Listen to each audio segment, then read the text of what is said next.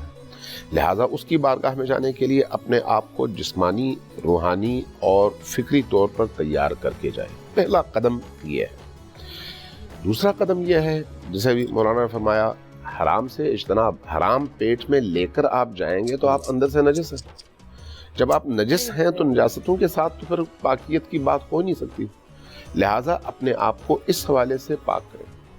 ایک شخص آیا امیر المؤمنین علی ابن ابی طالب علیہ السلام کی بارگاہ میں، یہ نہج البلاغہ میں حدیث موجود ہے، کہا استغفر اللہ ربی واتوب الیہ۔ جب اس نے کہا استغفر اللہ ربی واتوب الیہ تو امیر المؤمنین غضب کے لہجے میں فرمایا کہ سکلت کا امک، تمہاری ماں تم پر روئے، کیا تمہیں نہیں معلوم کہ استغفر اللہ کا مطلب کیا ہے؟ وہ شخص جو استغفر اللہ ایسے جیسے ہم تسبیح ہاتھ میں لیے زبان چلاتے رہتے ہیں تو روٹین ہوتی ہے، بعض اوقات اس طرح کی کیفیت ہوتی ہے جس میں نہ انسان کا دل تسبیح کے ساتھ ہوتا ہے، نہ اس کی سوچ ساتھ ہوتی ہے، ذہن کہیں اور ہوتا ہے، ہاتھ کہیں اور ہوتے ہیں، انگلیاں کہیں اور ہوتی ہیں۔ کہا کہ کیا تمہیں نہیں معلوم استغفار کا مطلب کیا ہے؟ استغفار کرنے سے پہلے تم جاؤ تمہارے جسم میں جو حرام کی چربی چڑھی ہوئی ہے اس کو پگھلاؤ۔ استغفار سے پہلے تم جاؤ جتنا تم نے دوسروں کا مال جمع کیا ہوا وہ ان کو واپس لوٹاؤ۔ استغفار سے پہلے جاؤ جو حقوق الناس تمہارے ذمے واجب الادا ہیں ان کو ادا کرو۔ اس کے بعد جب ہر طرح سے پاک ہو جاؤ پھر آؤ اللہ کی بارگاہ میں اور کہو استغفر اللہ ربی واتوب الیہ۔ دعا ظاہر ہے استغفار بھی دعا ہی ہے۔ دعا کا جو ادب ہے اس ادب میں آپ دیکھیے احادیث کو اور قرآنی آیات کو، نماز بھی دعا ہے اصل میں۔ نماز میں آپ ابتدا سے انتہا تک جو کرتے ہیں وہ دعا ہے، اہدنا الصراط المستقیم دعا ہے، سورہ فاتحہ سے دعا، ٹھیک ہے، وہیں سے آپ شروع کرتے ہیں، سبحان ربی العظیم سبحان ربی الاعلی دعا ہے، ذکر ہے، دعا ہے۔ آپ جب تشہد میں بیٹھتے ہیں استغفر اللہ ربی واتوب الیہ دعا ہے۔ خود ہمارا یہ جو نماز کا سٹرکچر ہے خود یہ بھی اگر شعوری ہو تو یہی سٹرکچر ہمیں بتاتا ہے کہ ہمیں کیسا ہونا چاہیے۔ مشکل یہ ہے کہ روٹین کی یہ جو عبادات ہیں ہماری عادت ہے، عبادت نہیں ہے۔ واہ، عادت اور عبادت میں آسمان زمین کا فرق ہے۔ عادتاً ہم وضو کرتے ہیں، عادتاً ہم جا کے قرآن پڑھتے ہیں، عادتاً ہم جا کے نماز پڑھتے ہیں، لیکن اگر ہم عادتاً نہیں شعوری طور پر اور عبادتاً یہ کام انجام دیں تو نماز کا ہر جملہ، قرآن کریم کا ہر جملہ انسان کے دل کے اندر کی دنیا کو تبدیل کر دیتا ہے۔ انسان روک نہیں سکتا اپنی آنکھوں سے بہنے والے آنسوں کو، انسان روک نہیں سکتا اپنے آپ کو اللہ کی بارگاہ میں بچ جانے سے. تو اس لیے اس کا جو ادب ہے وہ پہلا ادب یہ ظاہری ہے. دوسرا ادب جو اس کے بعد سب سے اہم ہے وہ یہ ہے کہ بہترین دعا نبی کریم اور ان کی آل پر درود شریف ہے. بہترین دعا شیعہ سنی تمام روایات یہ بتاتی ہیں کہ جتنا تم دعا مانگنا چاہو اس سے بہتر دعا کوئی نہیں ہے. لہذا تم اپنی خواہش کو اگر دعا بنا کر اللہ کی بارگاہ میں پیش کرنا چاہو تو اس سے پہلے بھی نبی کریم اور ان کی آل پر دعا سلام بھیجو, صلوات بھیجو اور درود پڑھو, اور اس طلب کے بعد بھی ان ہستیوں پر تم درود بھیجو, سلام بھیجو. جب یہ کام کرو گے تو چونکہ اللہ نے قرآن کریم میں ایک بات کی ہے اور بڑی عجیب بات ہے, اللہ نے کسی کام میں کسی مخلوق کو شریک نہیں کیا, لیکن یہ جو کام ہے صلوات اور درود کا, اس میں اللہ نے فرمایا ان اللہ وملائکتہ یصلون علی النبی یا ایھا الذین آمنوا صلوا علیہ وسلموا تسلیما. یعنی یہ کام میں کرتا ہوں اور تم بھی کرو. اس کام میں اللہ نے دوسروں کو شریک بنایا ہے. سبحان اللہ. تو کیا مطلب ہے اس کا؟ جو اللہ شرک سے اتنا بیزار ہے وہ نبی کریم اور ان کی آل پر بھیجنے والے درود میں خود کہہ رہا کہ یہ کام کرو, میں بھی کرتا ہوں تم بھی کرو, میرے ساتھ شریک ہو جاؤ. یہ جو عبادت ہے اتنی بڑی عبادت ہے, اس لیے چونکہ یہ فرمایا, اس لیے ہمارے علماء نے وہ احادیث نقل کی, شاید کسی اور پروگرام میں عرض کر چکا تھا کہ لا تصلوا علیہ صلاۃ البطرہ, آل کو چھوڑو مت, آل کو شامل کرو. اب بعض اوقات غلط فہمی کی وجہ سے, بعض اوقات عدم علم کی وجہ سے, بعض اوقات عادت کی وجہ سے ہم چھوڑ دیتے ہیں. تو اگر ہم حضرت ابراہیم کی آل کو ہر صورت میں شامل کرتے ہیں جو کہ گزشتہ نبی ہیں, تو اپنے نبی کی آل کو کیسے چھوڑ سکتے ہیں؟ لہٰذا دونوں کو ساتھ لے کر چلیں. اور جب آپ درود بھیجیں گے, درود بھیجنے کے بعد جو بھی آپ دعا کریں گے ممکن نہیں ہے قبول نہ ہو, لیکن قبولیت کی شکلیں مختلف ہوتی ہیں. بعض اوقات آپ کہتے ہیں مجھے روٹی چاہیے, اللہ روٹی پہنچا دیتا ہے. بعض اوقات آپ کہتے ہیں مجھے روٹی چاہیے, اللہ روٹی نہیں پہنچاتا, لیکن روٹی کی جگہ ایسی چیز پہنچاتا ہے جس کے بارے میں آپ نے کبھی سوچا بھی نہیں ہوتا.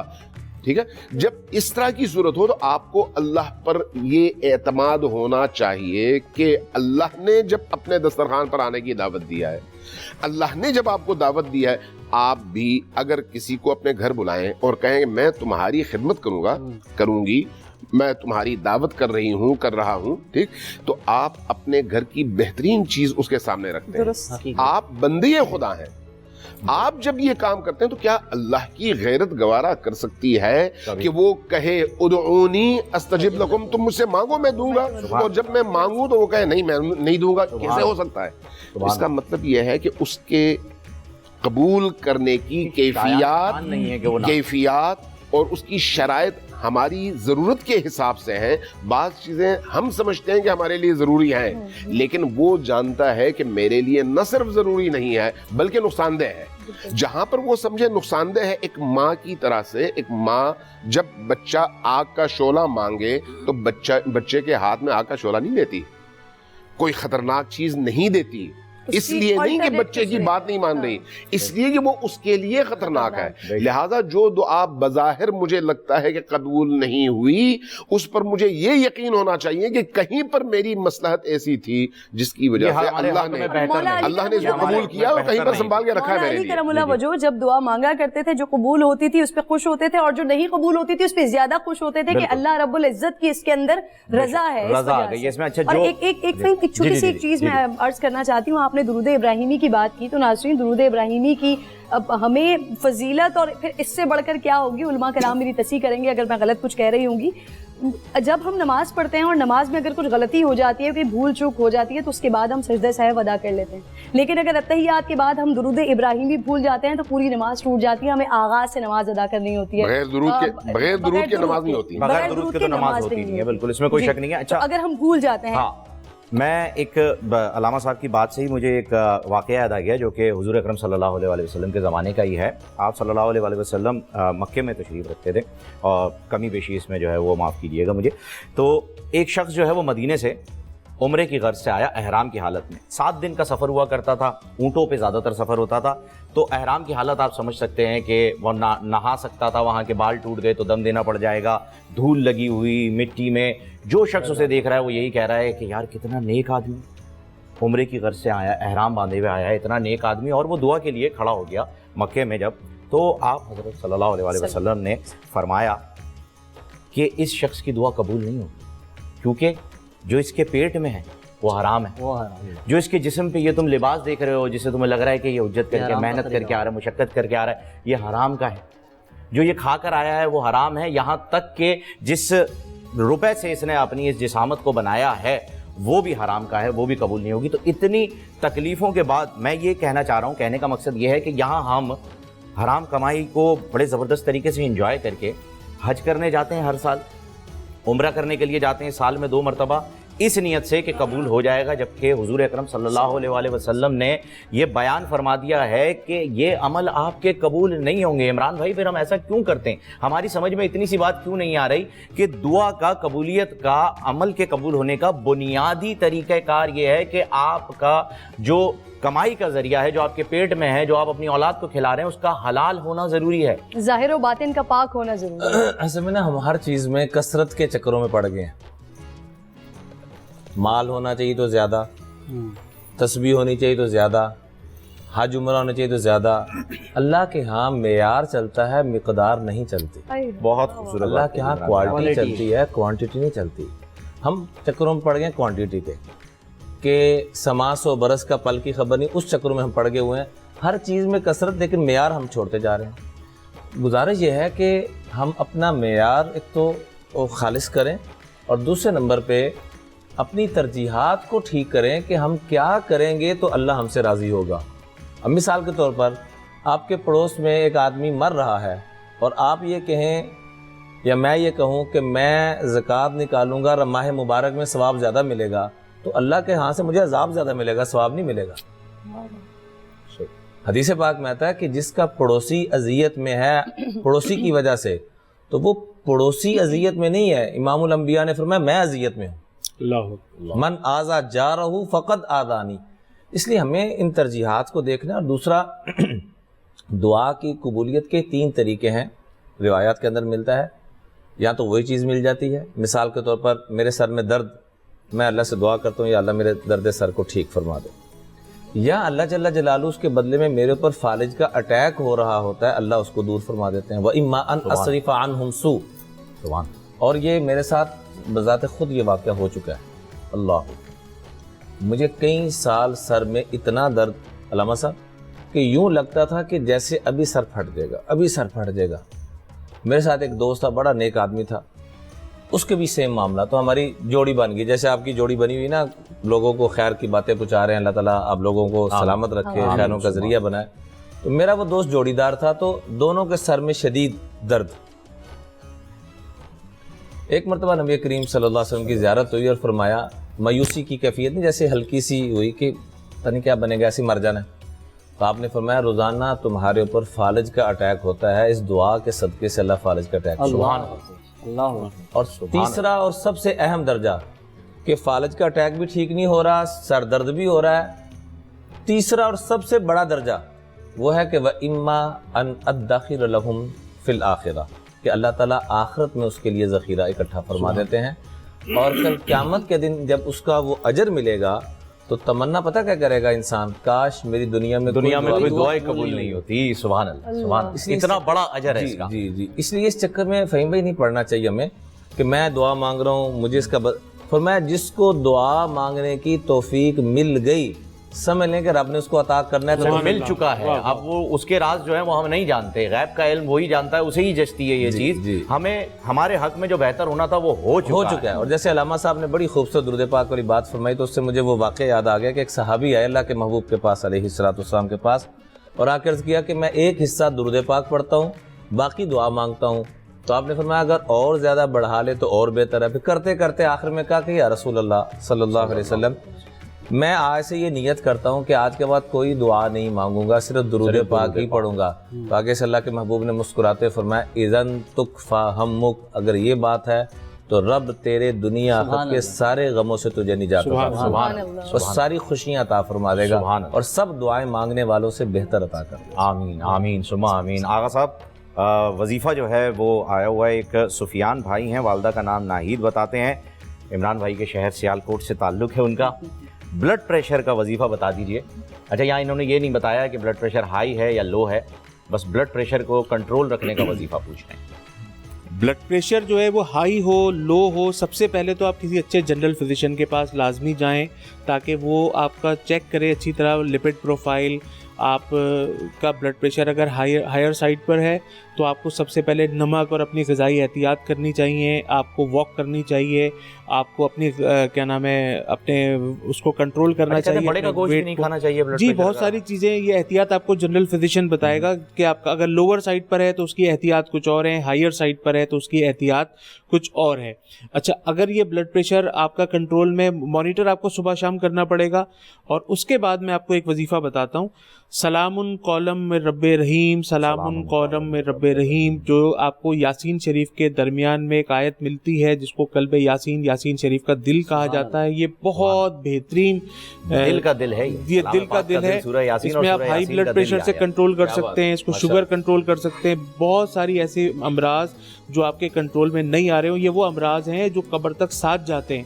اس کا کوئی علاج آج تک جو ہے تشخیص نہیں ہوا, اس کا علاج صرف پرہیز ہے. لیکن اگر آپ اول و آخر درود پاک پڑھ کے سلام قولم میں رب رحیم ہر نماز کے بعد 11 مرتبہ یا عشاء کے بعد 111 مرتبہ پڑھ کے دم کریں, 7 دن تک انشاءاللہ یہ وظیفہ کر کے دیکھیں, انشاءاللہ تعالیٰ اللہ تبارک و تعالیٰ نے چاہا تو کرم ہوگا. روزانہ ایک بھوکے کو صدقے کا کھانا ضرور دیں, اور صدقہ دینا جو ہے وہ بہت افضل ہے. اچھا بات آپ کی اجازت سے تھوڑی سی آگے بڑھاؤں گا. بہت سارے لوگوں کو نظر بد کی وجہ سے بھی یہ معاملات ہوتے ہیں کہ وہ پتہ چلا تمام رپورٹس بالکل ٹھیک ہیں, احتیاط بھی چل رہی ہے, واک بھی کر رہے ہیں, تو 7 جو گول لال مرچیں ہوتی ہیں, 7 گول لال مرچیں, ثابت مرچ جس کو کہتے ہیں, اگر آپ ثابت لال گول مرچ اپنے ہاتھ میں لے کے سر سے لے کے پیر تک اتارتے ہوئے اول و آخر درود پاک پڑھتے ہوئے 7 مرتبہ سورہ فلق, 7 مرتبہ سورہ ناس, اول و آخر درود شریف پڑھ کے اپنے سر کے اوپر سے جیسے مس کرتے ہوئے, ٹچ کرتے ہوئے اگر آپ اس کو اتارتے ہیں, اتارنے کے بعد اس کو جلا دیں. جلانے کا طریقہ یہ ہوتا ہے کہ اس کو ایک توے پہ رکھیں اور اس کے بعد اس کو کسی چیز سے کور کر دیں اور چولہا کھول دیں. 5 سے 7 منٹ کے اندر جب آپ وہ ہٹائیں گے نا, اوپر سے کور ہٹائیں گے, تو وہ جل کے کالی ہو چکی ہوگی. لیکن یہ اس جگہ پر میں منع کرتا ہوں کرنے کے لیے کہ جہاں پہ کنجسٹڈ ماحول ہو, آس پاس گھر بہت زیادہ ہوں. پتہ چلا آپ نے اپنی تو نظر اتاری, دوسروں کی نظر خراب کر دی, ان کے آنسو, اس کی دوسروں کے آنسو نکال دیا. تو اس کا جو دوسرا طریقہ کار ہے وہ یہ ہوتا ہے کہ آپ ایک سفید کپڑا لیں گے 6 بائی 6 انچ چورس, اور اس کے اندر 6 ٹک لگائیں گے, اور وہ کام آپ اس طرح کریں گے کہ وہ 7 مرتبہ سورہ فلق, 7 مرتبہ سورہ ناس, اول و آخر درود پاک پڑھ کے اپنے جسم سے ٹچ کریں. ہمارے ملک پاکستان سے باہر USA کینیڈا وغیرہ کے اندر آپ وہاں پہ یہ مرچیں نہیں جلا سکتے, وہاں یہ طریقہ ہے. ہاں, تو اس کے لیے سفید, ہاں سفید رنگ کا کپڑا, اس میں 6 اس پہ ٹک لگائیں, اول و آخر درود پاک پڑھیں, جسم سے اس کو اتاریں اور جلائیں.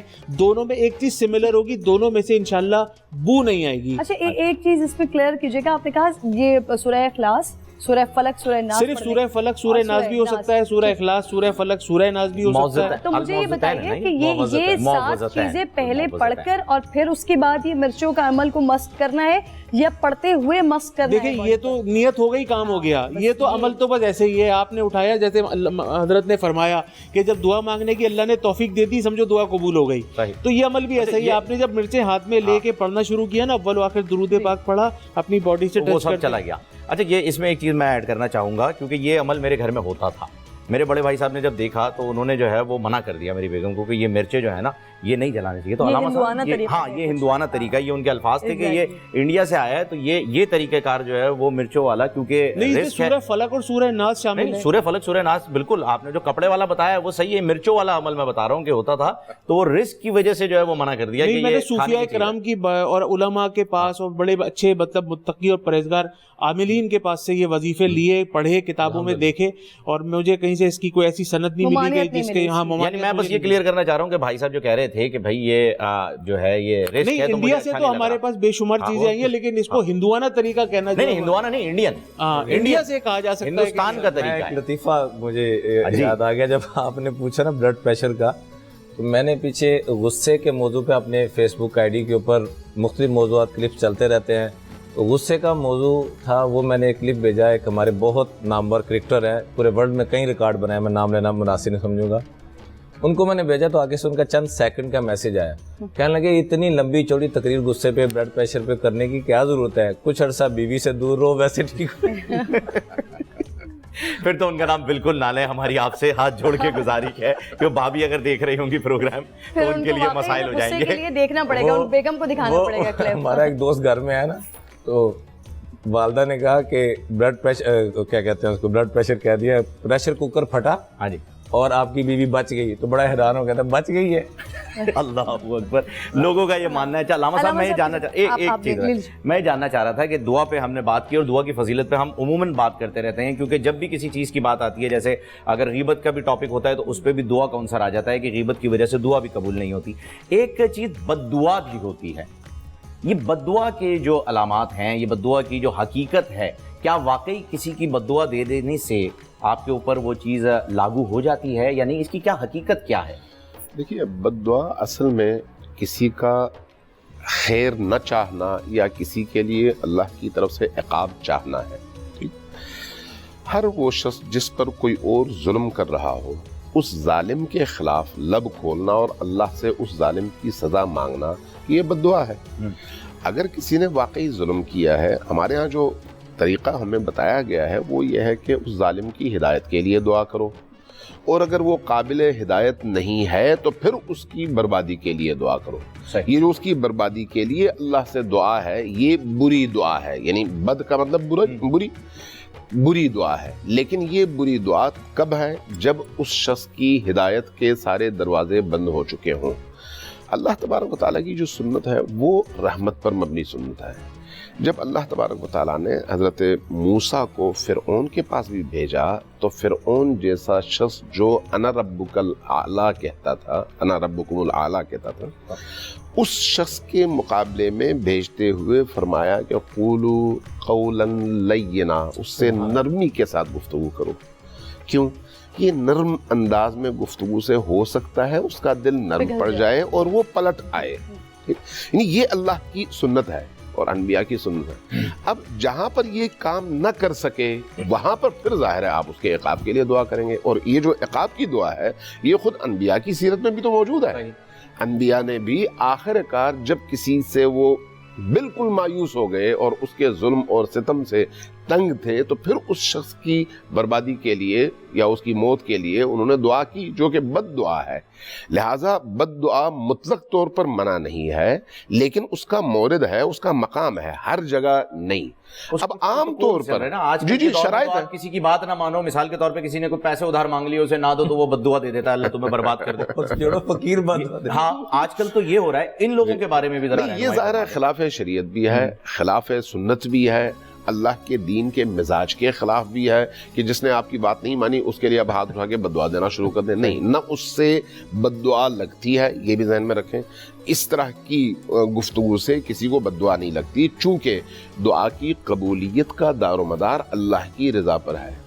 اللہ جب راضی ہو اور مان جائے تو وہ دعا قبول ہوتی ہے، چاہے وہ اچھی دعا ہو چاہے وہ بری دعا ہو، اور اللہ بری دعا کو اتنی جلدی قبول نہیں کرتا، وہ دیکھتا۔ اس لیے انبیاء کے حوالے سے بھی جب حتیٰ انبیاء تو کائنات کی معتبر ترین اور مقدس ترین ہستیاں ہیں، ان کی دعا کو تو فوراً قبول ہونا چاہیے، لیکن بہت ساری جگہوں میں قرآن کریم میں احادیث میں یہ اس طرح کے واقعات ملتے ہیں کہ جب انہوں نے آخر کار بد دعا دینا چاہا تو تب بھی اللہ کو یہ محبوب نہیں تھا کہ بد دعا دی جائے، اللہ پھر ان کو مہلت دینا چاہ رہا تھا۔ تو اس لیے جو عام زندگی میں لوگ اس طرح کی چھوٹی چھوٹی باتوں پر اس طرح کا بیہیویئر اختیار کرتے ہیں، یہ غلط ہے، یہ نہیں کرنا چاہیے، اور جو لوگ اس بات سے ڈرتے ہیں ان کو ڈرنا بھی نہیں چاہیے، چونکہ اس کی کوئی تاثیر نہیں ہوتی۔ وہ جو شروع میں بات ہوئی، مولانا نے اخلاص کے حوالے سے بات کی، معیار کے حوالے سے بات کی، بڑی خوبصورت بات تھی کہ ہم کمیت کی طرف چلے گئے، کیفیت کی طرف نہیں گئے۔ دیکھیں، اللہ کی بارگاہ میں آپ اگر پوری دنیا دے دیں تو اللہ کو اس سے کوئی غرض نہیں ہے، اس لیے کہ اس کی نگاہ میں پوری دنیا کی کوئی قیمت نہیں ہے۔ اس کی نگاہ میں جس چیز کی قیمت ہے وہ کیا ہے؟ وہ آپ کے اندر کی پاکیزگی ہے، ام المومنین عائشہ کے حوالے سے یہ روایت جو ہے موجود ہے کہ جب ایک بھیڑ یا بکرے کو کاٹا گیا، گوشت تقسیم ہوا، تو رسول پاک نے ام المومنین سے پوچھا کہ کیا بچا ہے؟ کہا کہ یا رسول اللہ سب کچھ ہم نے تقسیم کر دیا، صرف ایک ران بچی ہے۔ فرمایا کہ نہیں، پھر یہ کہو کہ سب کچھ باقی ہے ایک ران کے علاوہ۔ اللہ، کیا مطلب یہ ہے کہ تم نے جو لوگوں کو دیا وہ تمہارے پاس بچا ہوا ہے، جو تم نے اپنے لیے رکھا وہ ضائع ہے۔ ٹھیک، اب اگر آپ غور کریں اس پر کہ یہ جو قرآن کی آیات نازل ہوئی ہیں، انما وَيُطْعِمُونَ الطعام علی حبہ یتیما و مسکینا و اسیرا، تو اگر 3 راتیں مسلسل امیر المؤمنین علی ابن ابی طالب کے گھر سے جو کی روٹی، سارا خانوادہ روزے میں، اور افطار میں اب پانی ہے اور جو کی روٹی ہے، دروازے پر جب مسکین آئے تو وہ روٹی اس کو دے دی جاتی ہے، غریب فقیر آئے اس کو دے دی جاتی ہے، یتیم آئے اس کو دے دی جاتی ہے، خود پانی سے افطار کرتے ہیں، تو پھر اللہ کی طرف سے جو آیت آتی ہے وہ کیا ہے؟ انما نطعمکم لوجہ اللہ لا نرید منکم جزاء ولا شکورا، ہم تمہارے شکریہ کے انتظار میں نہیں ہیں، تمہاری طرف سے جزا کے انتظار میں نہیں ہیں، ہمیں صرف یہ چاہیے کہ اللہ اس سے خوش ہو۔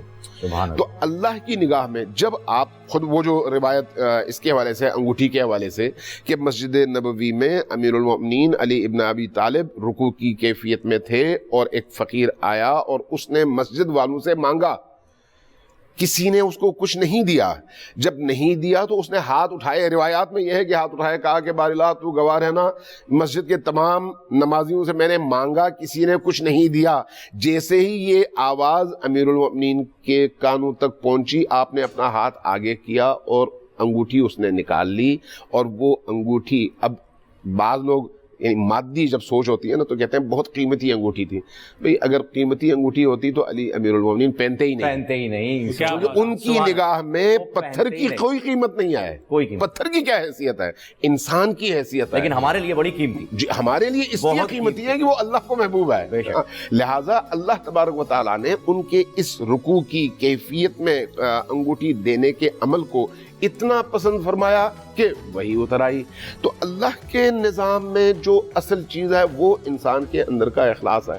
آپ پوری دنیا دے دیں، اخلاص نہ ہو تو اس کی ایک ذرہ برابر حیثیت نہیں ہے، اور اگر آپ صرف 2 بول بول دیں جس کے اندر اخلاص ہو تو وہ پوری دنیا سے زیادہ قیمتی ہے۔ لہٰذا ہمیں اپنے اندر اس کیفیت کو پیدا کرنے کی ضرورت ہے، وہ اگر کیفیت پیدا ہو جائے تو پھر یقین جانیں دعائیں بھی قبول ہیں اور اللہ کی بارگاہ میں سب کچھ انشاءاللہ جنت بھی مقام بنے گا انشاءاللہ۔ ظاہر و باطن کا پاک ہونا اور تقوی اختیار کرنا بہت زیادہ ضروری ہے۔ عمران بھائی آپ کے جانب آؤں گی، ہم بحیثیت مسلمان جب ہم پہ کوئی دکھ پریشانی تکلیف آتی ہے تو ہم فوراً اللہ سے رجوع کرتے ہیں، حالانکہ خوشی کے موقع پر بھی ہمیں اللہ رب العزت کے ہی حضور جانا چاہیے۔ اب دوسری طرف ہم دیکھتے ہیں کہ دنیا میں 2 قومیں آباد ہیں، ایک مسلم اور ایک غیر مسلم۔ تو جو غیر مسلم ہیں، جن کے اوپر جو وہ اعتقاد رکھتے ہیں، اب ان کے پیدا کرنے والے کے لیے جو وہ سمجھتے ہیں، تو ہے تو سب کا مالک ایک ہی اللہ رب ذوالجلال۔ اب اگر ان کی نیت صاف ہے، وہ دعا مانگ رہے ہیں، ان کے لیے کیا ہے؟ کیا غیر مسلموں کی بھی دعائیں اللہ رب العزت قبول فرماتا ہے؟ روایات کے اندر ایک واقعہ ملتا ہے کہ ایک آدمی 70 سال بت کو پکارتا رہا، یا سنم کہتا رہا، غلطی سے زبان سے ایک دفعہ نکل گیا یا صمد، اللہ قل هو اللہ احد اللہ الصمد، کیا بات، تو آسمانوں سے آواز آئی لبیک یا عبدی، بول میرے بندے، کیا بات، کیا چاہتا ہے؟ تو فرشتوں نے عرض کیا کہ باری تعالیٰ وہ 70 سال سے سنم کہتے ہیں بت کو پکار رہا تھا، حرف غلط کی طرح سنم کی بجائے سمد نکل گیا، تو آپ نے فوراً جواب دے دیا۔ فرمایا اگر سمد بھی جواب نہ دے تو سنم اور سمد میں کیا فرق ہے؟ سبحان اللہ۔ ایک گزارش تو یہ، دوسرا الحمدللہ ثم الحمدللہ، میں تحدیث بن نعمہ کہتے ہیں کہ اللہ کی کسی نعمت کو بیان کرنا۔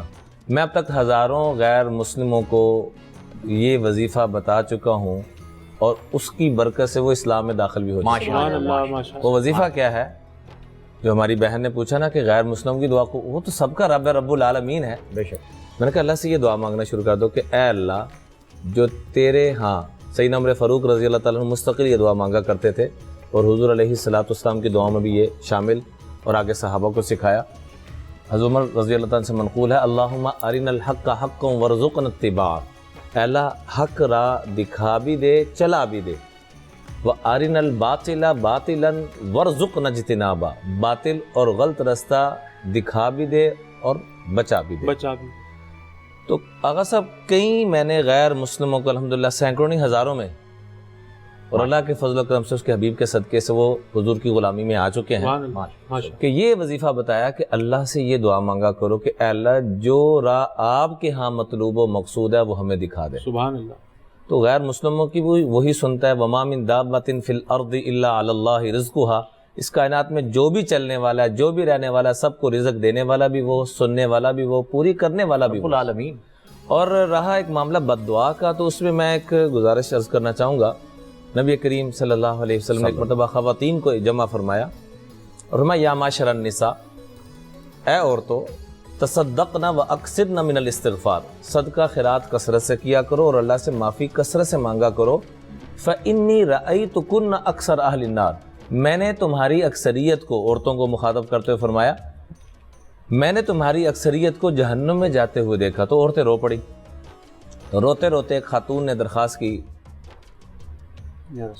اللہ اکبر، کہ یا رسول اللہ ما لنا اکثر اہل النار، ہماری اکثریت جہنم میں جانے کی وجہ کیا ہے؟ تو آپ علیہ السلام نے دو وجہ بیان فرمائی۔ فرمایا تکثرن اللعن، تم بد دعائیں بہت دیتی ہو۔ اللہ اکبر، بچے ہوگا تیرا بیڑا غرق ہو، تو تباہ ہو، تو برباد ہو، نہ۔ مجھے اس پہ شیخ عبد الرحمن سدیس کا واقعہ یاد آ گیا۔ شیخ عبد الرحمن سدیس کہتے ہیں کہ ایک مرتبہ گھر میں غربت اتنی تھی، شیخ عبد الرحمن سدیس اس وقت امام کعبہ جی اور پورے ائمہ حرمین کے بڑے ہیں ماشاءاللہ۔ وہ اپنا واقعہ مختصراً میں عرض کرتا چلا جاؤں کہ پیش کرتے ہیں کہ گھر میں فقر و فاقہ، مہمان آ گیا اوپر سے، تو والدہ کسی سے مانگ کر لے کے آئی، کھانا تیار کیا تو مجھے شرارت کیا سوجی، میں نے مٹی اٹھائی کھانے میں ڈال دی۔ ماں آئی تو آپ دیدہ ہو گئی، تو ماں بد دعا دینے کی بجائے ماں نے کہا اے اللہ تو اس کو حرم کا امام بنانا۔ اللہ اکبر۔ اور یہ بات بتاتے میں خود ان کے قدموں میں بیٹھا ہوا تھا فہیم بھائی، اللہ کی قسم پھوٹ پھوٹ کے رونا شروع ہو گئے اور کہا والدین سے درخواست کرتا ہوں کہ کبھی بچوں کو بد دعا۔ سبحان اللہ، سبحان اللہ، آپ درست فرما رہے ہیں۔ اگر آپ مجھے اجازت ہے، ہمارے پاس ایک کالر بھی ہے، لیکن اس سے پہلے میں ایک سوال لینا چاہ رہی ہوں، کیونکہ جو اولاد کے حوالے سے آپ نے بات کی نا، یہ ہمارے معاشرے کا ایک المیہ بنتا جا رہا ہے اور یہ تکلیف دہ پہلو ہے جس کے لیے سوال آیا۔ نیاز صاحب ہیں، صابرہ ان کی والدہ کا نام ہے، کہہ رہے ہیں اولاد نافرمان ہے، عزت نہیں کرتی ہے۔ اللہ تبارک و تعالی ہم سب کو ماں باپ کی فرما برداری کی توفیق عطا فرمائے۔ اور یہ بڑا خوبصورت واقعہ ماشاءاللہ آپ نے سنایا، اور یہ میں نے بھی الحمدللہ سن رکھا ہے۔ اولاد کو کبھی بد دعا نہیں دینی چاہیے، لیکن ماں باپ کی بھی کچھ اصول ہیں۔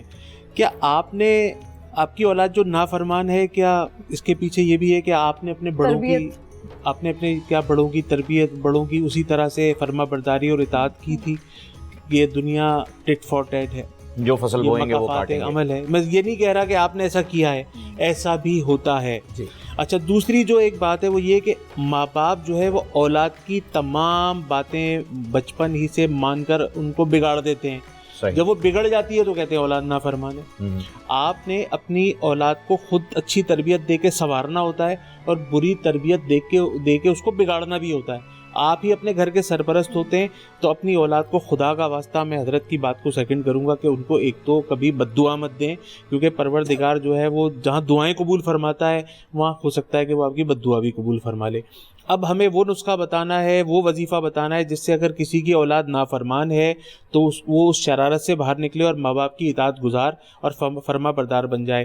اب ہمیں کرنا یہ ہے کہ وہ کس وجہ سے نافرمان ہے۔ اگر وہ غلط دوستوں کی صحبتوں میں بیٹھ رہی ہے تو اس کے لیے تو کسی وظیفے کی ضرورت ہی نہیں ہے، آپ کو اس کو اچھے دوست دے دیجئے، اس کی گیدرنگ کو چینج کر دیجئے، اپنے خاندان کے لوگوں کو اس کے ساتھ ملا دیجئے، اس کو بٹھا کر کاؤنسلنگ کیجئے، اس کو بٹھا کر سمجھائیے، سورہ نساء پڑھ کر اس کو دم کیجئے، اس کو 5 وقتہ نماز کی پابندی کا شعور دیجئے، اس کو کسی دینی تحریک سے، دینی جماعت سے وابستگی کا اس کو موقع دیجئے۔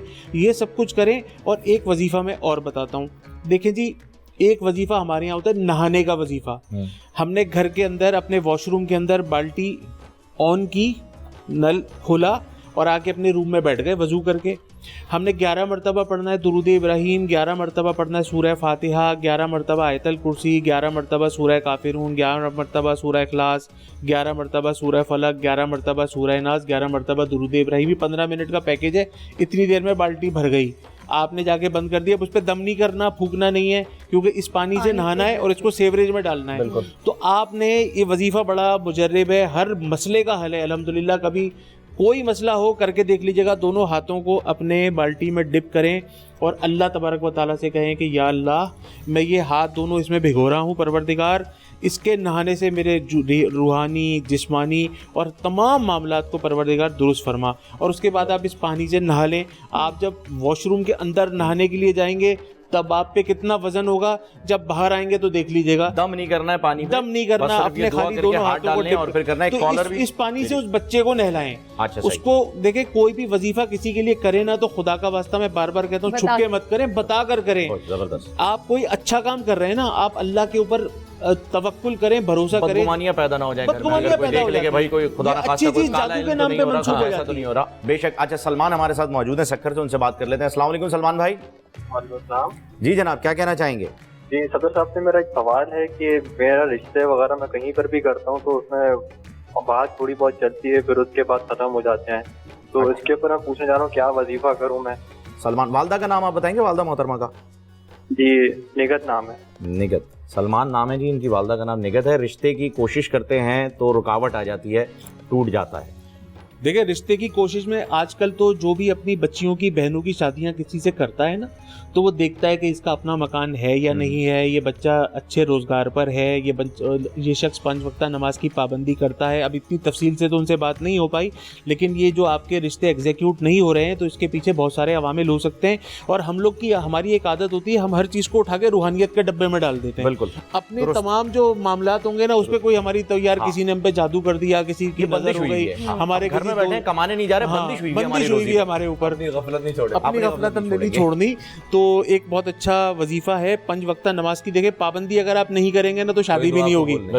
تو شادی کرنے کے لیے 5 وقت کی نماز کی پابندی ضروری ہے. رمضان شریف کا مہینہ ہے تو تہجد کی بھی پابندی کریں، تراویح بھی پڑھیں اگر آپ پڑھ سکتے ہیں. یہ تمام نمازیں تو پڑھنی ہی پڑھنی ہے، باوضو تو آپ کو رہنا ہی ہے، کیونکہ شادی تو زندگی کا سب سے بڑی سنت ہے نا، اللہ کے رسول کی میٹھی سنت ہے.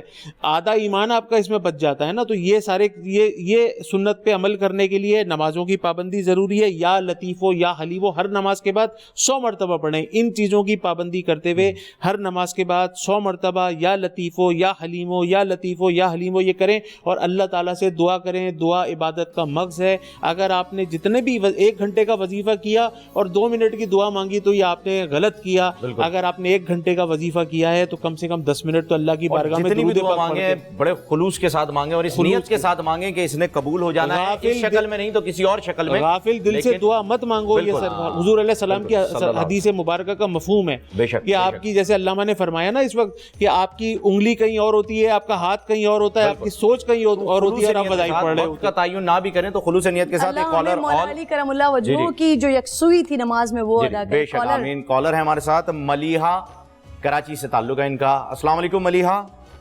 وعلیکم السلام. رمضان مبارک آپ سب کو. جی خیر مبارک. جی بہن کیا کہنا چاہیں گی؟ سب سے پہلے تو میں آپ کو شور کی تعریف کرنا چاہوں گی. آپ ان کی ٹرانسمیشن بہت اچھی چل رہی ہے اور میں اپنی فیملی کے ساتھ دیکھتی ہوں. بہت شکریہ جی. اس کے بعد میں اپنا ایک سوال پوچھنا چاہوں گی. جی جی پوچھیے. کیا ہم لوگ جو ہے وہ غیر مسلم کے لیے دعا کر سکتے ہیں؟ غیر مسلم کے لیے دعا کر سکتے ہیں. اچھا جی، سوال ہو گیا آپ کا، مکمل ہو گیا؟ جی.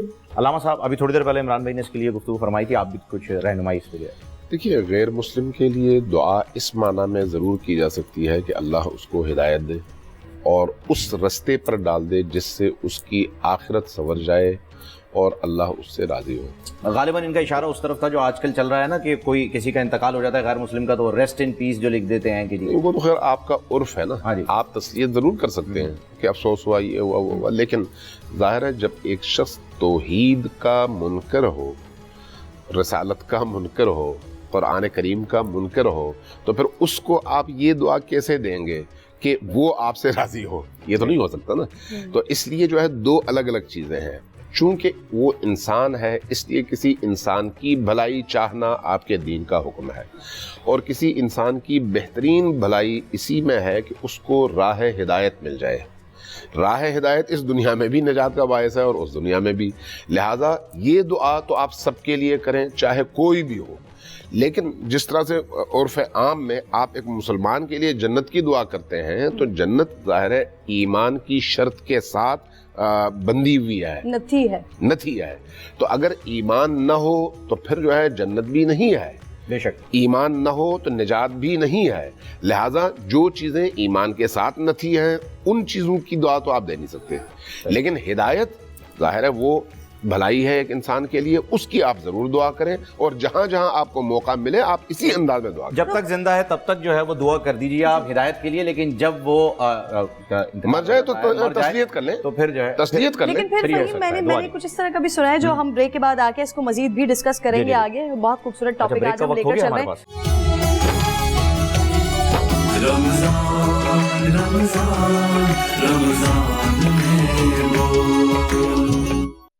اللہ اکبر اللہ اکبر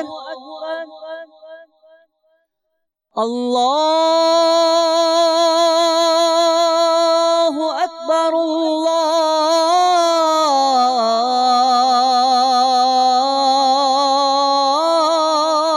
اللہ اکبر اشہد ان لا الہ الا اللہ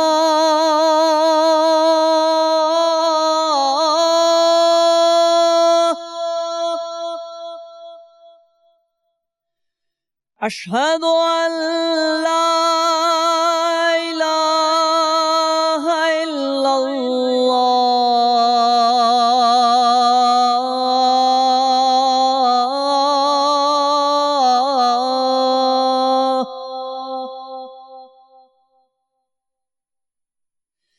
اشہد ان محمد رسول اللہ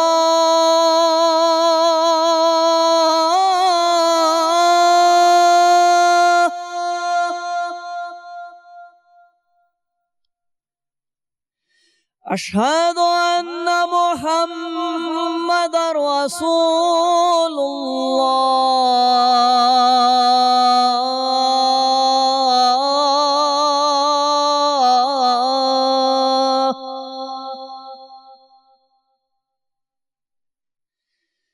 حی علی الصلاۃ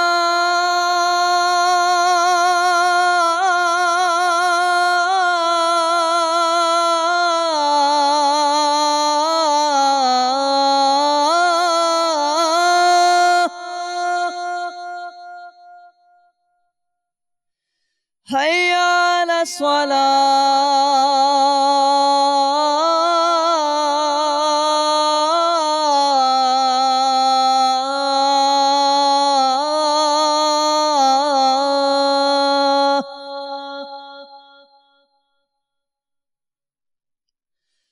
حی علی الفلاح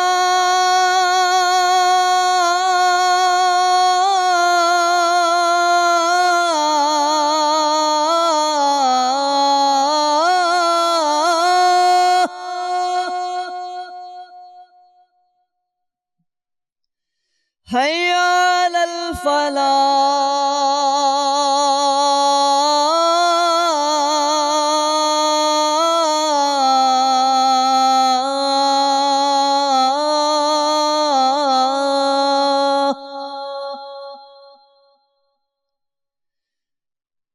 الصلاۃ خیر من النوم الصلاۃ خیر من النوم اللہ اکبر اللہ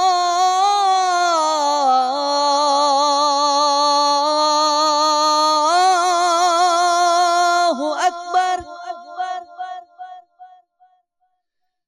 لا الہ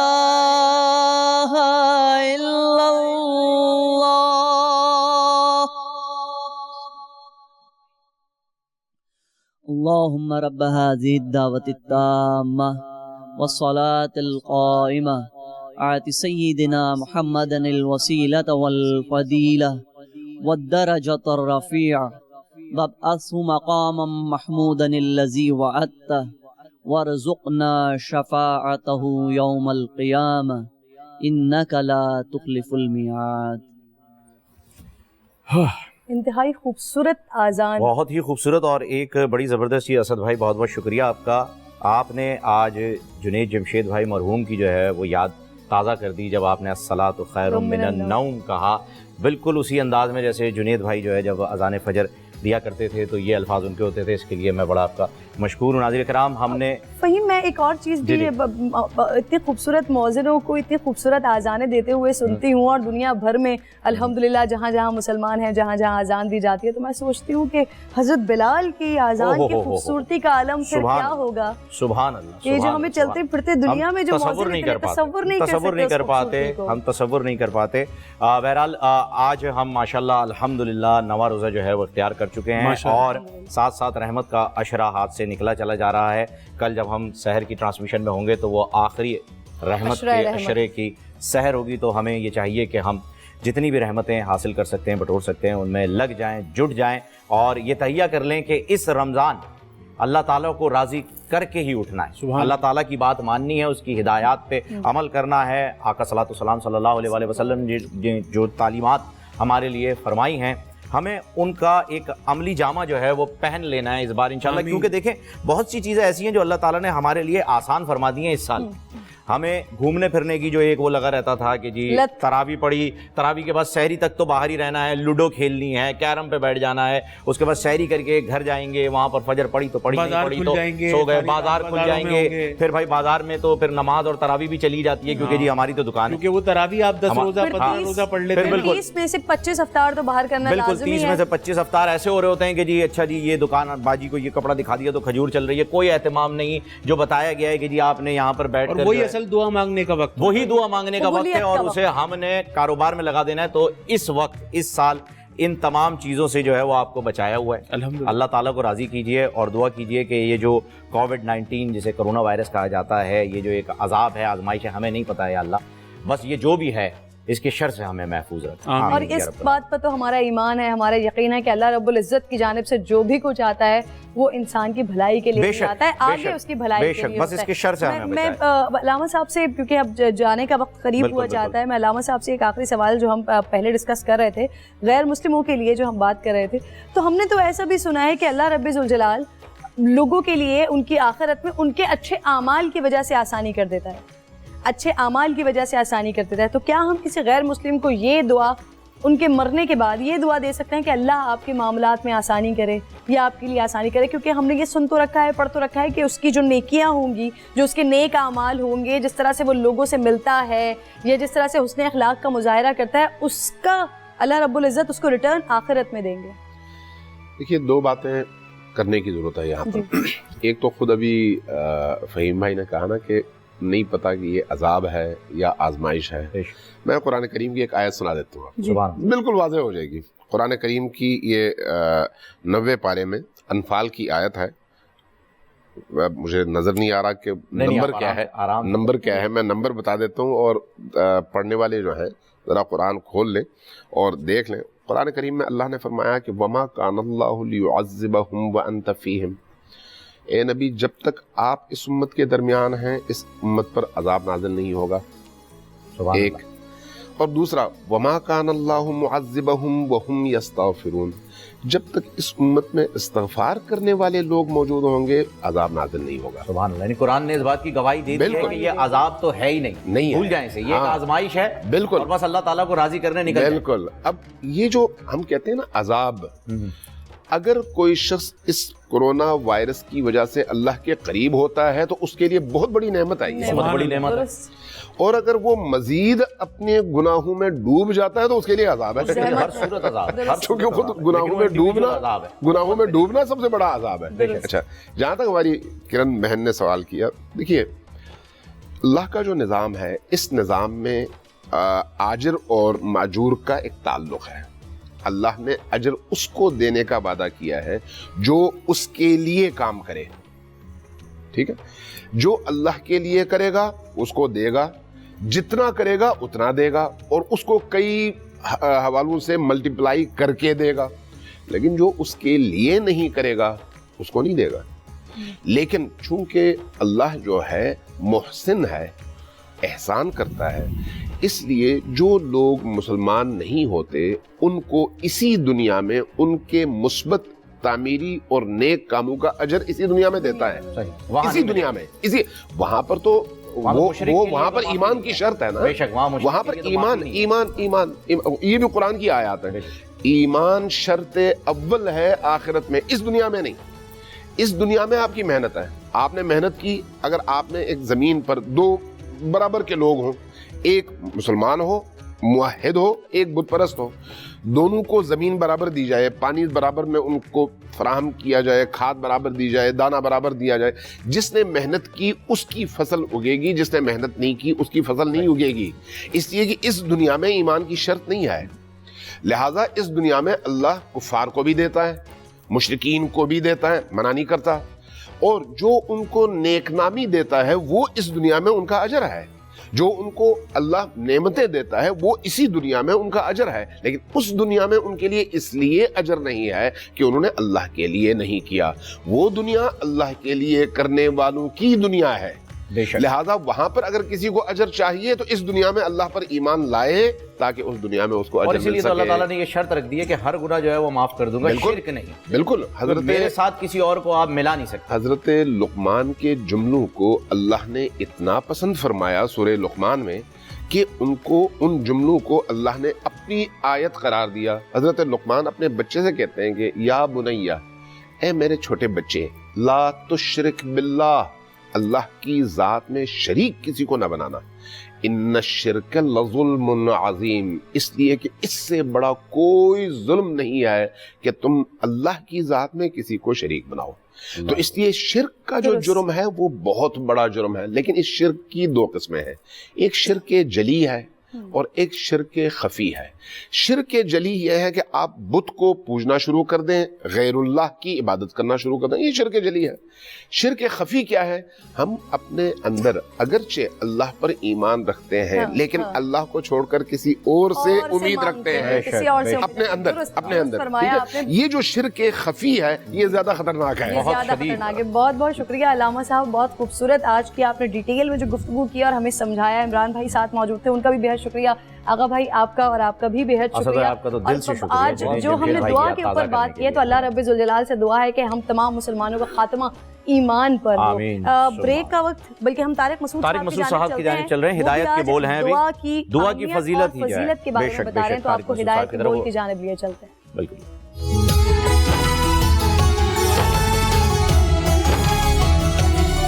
رمضان رمضان رمضان میں بول. الحمد لله نحمده ونصلي على رسوله الكريم. اما بعد فاعوذ بالله من الشيطان الرجيم. بسم الله الرحمن الرحيم. وقال ربكم ادعوني استجب لكم. وقال الله تبارك وتعالى وإذا سألك عبادي عني فإني قريب أجيب دعوة الداعي إذا دعان فَلْيَسْتَجِيبُوا لِي وَلْيُؤْمِنُوا بِي لَعَلَّهُمْ يَرْشُدُونَ. آج میں جس ٹاپک پر بات کروں گا اس کا عنوان ہے دعا.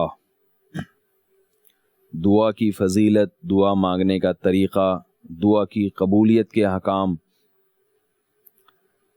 کیونکہ اسلام ایک دین کامل ہے, دنیا کے ہر مذہب میں اپنے معبود اور خدا سے مانگنے کے مختلف طریقے ہیں جو اس مذہب میں ان کو اس کے حوالے سے رہنمائی کی گئی ہے کہ اس طرح سے تم نے اپنے معبود سے, بھگوان سے, یا جو بھی جس کو بھی وہ خدا کو جس لفظ سے بھی تعبیر کرتے ہیں, اس طرح سے تم نے اپنی حاجات کو پورا کروانا ہے, اس طرح سے حاجات پورا کروانے کی کوشش کرنی ہے. تو مختلف طریقے دنیا میں مختلف عبادت گاہوں میں رائج ہیں. اسلام جیسے ہر حکم میں دوسرے مذاہب سے ممتاز ہے. اسلام میں جو آپ کو نماز کا نظام ملے گا یہ دنیا کی کسی مذہب میں نہیں ہے. اسلام میں آپ کو جو رمضان ملے گا یہ کسی مذہب میں نہیں ہے. تو ایسے ہی اسلام میں آپ کو اللہ سے, اپنے معبود سے دعا مانگنے کا جو طریقہ اسلام نے بتایا ہے وہ جتنا سادہ اور جتنا با اثر ہے, یہ بھی آپ کو دنیا کے کسی مذہب میں نہیں ملے گا. اور اسلام کے علاوہ آپ کو ایسی گائیڈنس جو نیچر کو اپیل کرتی ہو, یہ گائیڈنس آپ کو کہیں بھی نہیں ملے گی. اور میں جیسے بار بار کہتا ہوں کہ اسلام کی تعلیمات ہی اسلام کے برحق ہونے کی دلیل ہے کہ یہ بنایا ہوا مذہب نہیں ہو سکتا, گڑھا ہوا مذہب نہیں ہو سکتا. تو اسلام نے ہمیں دعا کے بارے میں احکام کیا دیے. سب سے پہلے دعا کی ڈیفینیشن کیا ہے؟ دعا کا جو لفظی ترجمہ ہے وہ ہے پکار. وما دعاء الکافرین الا فی ضلال, کافروں کی پکار قیامت کے دن بیکار جائے گی. جب بھی آپ کسی کو پکارتے ہیں تو ڈکشنری میں اس کو دعا کہہ سکتے ہیں آپ, لیکن شریعت کی ایک ٹرم ہے, شریعت کی ایک اصطلاح ہے دعا.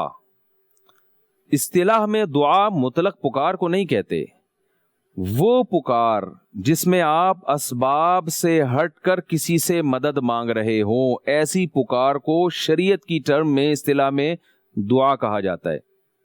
دیکھیے جیسے صلات کا جو لفظ ہے نا عربی میں, یہ رحمت کو بھی کہتے ہیں, دعا کو بھی کہتے ہیں, لیکن جب مؤذن کہتا ہے حی علی الصلاۃ تو یہاں مؤذن کی مراد کیا ہوتی ہے؟ نماز. تو یہاں صلات ایک اصطلاح ہے, ایک مخصوص عبادت ہے رکوع اور سجدوں والی, اس عبادت کو صلات کہا جاتا ہے. تو بعض چیزوں کے لغت میں ڈکشنری میں معنی کچھ اور ہوتے ہیں, لیکن جب وہ کسی خاص اصطلاح میں کسی خاص قوم میں جاتا ہے تو اس کے معنی چینج ہو جاتے ہیں, تو ان کی خاص ٹرم بن جاتی ہے وہ. تو دعا بھی ایسے ہی ہے, ویسے دعا کہتے ہیں کسی کو بھی آپ پکاریں, اسی سے دعوت بھی ہے, اسی سے دعویٰ بھی ہے. تو لیکن جب آپ شریعت کی بات کرتے ہیں تو شریعت میں دعا کا معنی یعنی ایسی مدد کے لیے پکارنا کہ جس مدد میں اسباب کا دخل نہ ہو. مثال کے طور پر مجھے اگر بالفرض پانی چاہیے اور میں آپ سے کہتا ہوں کہ پانی لے کر آئیں, تو میں نے آپ کو پکارا, بھائی جان آپ پانی لے کر آئیں. آپ اسباب اختیار کر کے جائیں گے, نلکا کھولیں گے, اس کے نیچے پانی گرے گا, کیونکہ پانی نیچے کی طرف آتا ہے گریویٹی کی وجہ سے, وہ گلاس لے کر آئیں گے, میں پیوں گا. تو یہ آپ نے میری مدد کی ہے. تو یہ مدد اسباب کے دائرے میں آتی ہے. آپ کو سمندر کی موجوں نے گھیر لیا اور آپ اس میں ڈوب رہے ہیں, آپ نے پولیس کو ہیلپ کے لیے کال کی, موبائل کا استعمال کیا, پولیس ہیلی کاپٹر کے ذریعے آتی ہے یا موبائل کے ذریعے آتی ہے یا ڈائیور آتے ہیں آپ کی زندگی کو بچانے کے لیے. تو یہ کام سارے جتنے بھی کام ہیں ان کی کوئی لاجک ہے, اور یہ اسباب اختیار کر کے یہ سارے کے سارے کام ہو رہے ہیں. لیکن اگر آپ سمندر کی موجوں میں گھر جاتے ہیں اور آپ کا موبائل کام کرنا, یا آپ کا موبائل ڈوب جاتا ہے اور آپ کے پاس رابطے کے تمام ذرائع ختم ہو جاتے ہیں, اور آپ کو یہ بھی معلوم ہے کہ اگر میرا رابطہ ہو بھی جاتا ہے حکومتی اہلکار سے تو میں جن طوفانی موجوں کا مقابلہ کر رہا ہوں 5-6 منٹ سے زیادہ میں اس کا مقابلہ نہیں کر سکتا, اور اتنی اسپیڈ کے ساتھ کوئی میری مدد کے لیے پہنچ نہیں سکتا. ایسے موقع پر وہی ذات آپ کی مدد کر سکتی ہے جو مدد کرنے میں اسباب کی محتاج, اسباب اور وسائل کی محتاج نہ ہو. پولیس مدد کرنے میں وسائل کی محتاج ہے, جو ڈائیور ہوتے ہیں جو ڈوب کے آپ چھلانگ لگا کے آپ کی زندگی بچاتے ہیں ان کو بھی اسباب اور وسائل چاہیے. ایسے موقع پہ جب اسباب اور وسائل کی دنیا میں آپ ناکام ہو چکے ہوں, ایسے موقع پہ اگر آپ کسی کو مدد کے لیے پکاریں گے تو شریعت کی ٹرم ہے, اصطلاح ہے, ایسے موقع پہ اس قسم کے پکارنے کو اسلام دعا کے لفظ سے تعبیر کرتا ہے, اور یہ دعا اللہ کے علاوہ کسی اور سے جائز نہیں ہے, شرک ہے, اس سے آپ کافر ہو جائیں گے, اسلام سے خارج ہو جائیں گے. وَمَن يَدْعُ مَعَ اللَّهِ إِلَٰهًا آخر, فرمایا جو اللہ کے سوا کسی کو پکارتا ہے تو اللہ فرماتے ہیں فَإِنَّمَا حِسَابُهُ عِنْدَ رَبِّي, اللہ کے ذمے ہے کہ اس کا حساب لے وہ قیامت کے دن. کیوں پکارا تم نے؟ یہ تمہاری طرح مجبور ہیں. یا ایھا الناس انتم الفقراء الی اللہ, اے لوگو تم سب کے سب اللہ کے در کے فقیر ہو. واللہ هو الغنی الحمید, صرف اللہ وہ ذات ہے جو بے پرواہ ہے اور قابل تعریف ہے. تو پہلی بات تو یہ ذہن کلیئر کر لینا چاہیے کہ دعا کسے کہتے ہیں. دوسری بات دعا کی فضیلت کیا ہے. اللہ تعالیٰ نے قرآن میں ارشاد فرمایا وَإِذَا سَأَلَكَ عِبَادِي عَنِّي فَإِنِّي قَرِيب. اے نبی جب اب لوگ آپ سے میرے بارے میں پوچھیں کہ میں کہاں ہوں تو ان سے کہہ دیجئے میں تمہارے قریب ہوں. اجیب دعوت الداعی اذا دعان. جب کوئی پکارنے والا مجھے پکارتا ہے میں اس کی پکار کا جواب دیتا ہوں. کس قدر فضیلت ہے ان آیات میں. جیسے کوئی شخص کسی کو سمجھا رہا ہو کہ بھائی تمہیں جب بھی مدد کی ضرورت ہو تو میرا یہ ساتھ والا گھر ہے, یہاں آ کے بیل بجا دینا, کسی بھی چیز کی ضرورت ہو, راشن چاہیے, پیسے چاہیے.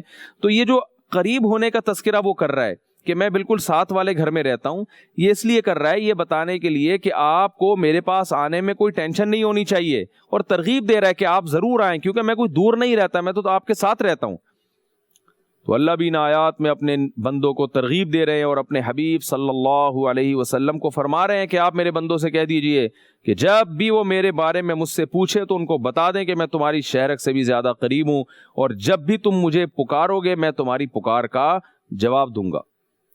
اور ایک جگہ اللہ نے فرمایا ان الذین یستکبرون عن عبادتی سیدخلون جہنم داخرین.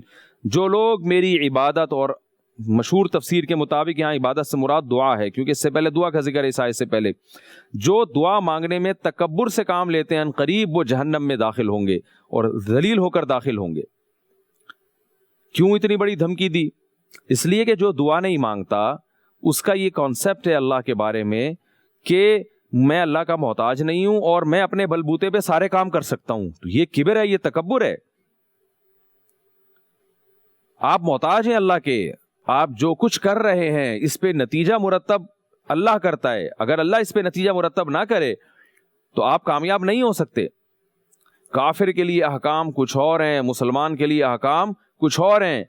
کافر تو اللہ کو مانتا ہی نہیں ہے, مسلمان جو اللہ کو مانتا ہے اس کا اللہ سے دعا نہ مانگنا اللہ کو بہت ناپسند ہے, اس پہ اللہ کا غضب آتا ہے.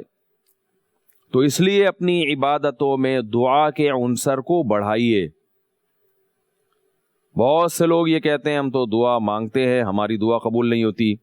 آپ صلی اللہ علیہ وسلم نے ارشاد فرمایا کہ انسان دعا مانگتا رہتا ہے اللہ قبول کرتے رہتے ہیں, یہ مانگتا رہتا ہے اللہ قبول کرتے رہتے ہیں, یہاں تک کہ ایک وقت آتا ہے کہ انسان اپنی زبان سے یہ الفاظ کہتا ہے کہ اے اللہ میں دعا مانگتا ہوں مگر تو قبول نہیں کرتا, کیونکہ اس کو قبول ہوتی بھی نظر نہیں آ رہی ہوتی نا, تو اس لیے یہ الفاظ کہنا شروع کر دیتا ہے. تو آپ صلی اللہ علیہ وسلم نے فرمایا جس وقت یہ الفاظ کہتا ہے اس وقت سے قبول ہونا بند ہو جاتی ہے, اس سے پہلے ساری دعائیں اس کی قبول ہو رہی ہوتی ہیں. تو یہ کہتا کیوں ہے؟ اگر قبول, سوال پیدا ہوتا ہے کہ اگر اس سے پہلے کی دعائیں اس کی قبول ہو رہی تھیں تو پھر اس نے یہ کیوں کہا کہ اللہ میں دعا مانگتا ہوں قبول نہیں ہوتی؟ یہ اس لیے کہا کہ اس کا یہ خیال ہے کہ جو چیز میں جیسے مانگوں گا بعین ہی ایز اٹ از اللہ اس دعا کو قبول کریں گے, جبکہ ایسا ہے نہیں. اللہ تعالیٰ کی حکمت کاملہ اس بات کا تقاضا کرتی ہے کہ ہر بندے کو اس کی مانگی ہوئی چیز اسی طرح نہ دے دی جائے, ورنہ نظام عالم خراب ہو جائے گا, نظام عالم برباد ہو جائے گا. یہ اللہ کی حکمت ہے, اور کیا ہو جائے گا کیا نہیں ہو جائے گا ہم نہیں جانتے, لیکن اللہ حکمت والی ذات ہے. اس میں بڑی حکمت یہ ہے کہ اگر اس طرح سے لوگوں کی دعائیں قبول ہوں کہ جو مانگا فوراً آپ کو مل گیا تو غیب پر ایمان ختم ہو جائے گا. ہر آدمی مصلی بچھا کے مسجد میں بیٹھ جائے گا, کافر بھی آ جائیں گے, بھائی جو مانگو فوراً مل جاتا ہے. تو اللہ تعالیٰ نے اس معاملے میں غیب پر معاملہ رکھا ہے. اس لیے دعا کی قبولیت کے مختلف طریقے اللہ تعالیٰ نے رکھے ہیں. جو ایمان والے لوگ ہیں ان تمام طریقوں پہ یقین رکھ کر اللہ سے مانگتے ہیں, اور جن کا ایمان کمزور ہے وہ مایوس ہو کے اللہ سے دعا مانگنا چھوڑ دیتے ہیں. تو علماء نے قرآن و سنت کی روشنی میں بتایا ہے کہ دعائیں قبول کیسے ہوتی ہیں, دعائیں قبول ہونے کا انداز کیا ہوتا ہے.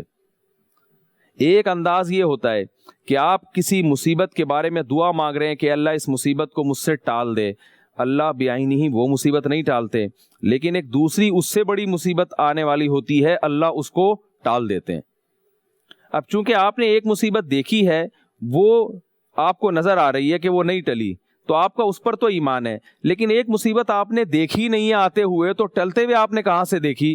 لہذا جب آپ نے نہ آتے ہوئے دیکھی نہ اس کو جاتے ہوئے دیکھا, تو آپ اللہ سے بدگمان ہونا شروع کر دیتے ہیں کہ میں اللہ سے مصیبت کے ٹلنے کی دعا مانگ رہا ہوں اور اللہ میری دعا قبول نہیں کرتے، حالانکہ اللہ نے اس دعا کو اس سے زیادہ جاندار طریقے سے قبول کیا ہوتا ہے کہ اس سے بھی بڑی مصیبت آپ کی طرف آنے والی ہوتی ہے جو اللہ اپنے فضل سے ٹال چکے ہوتے ہیں۔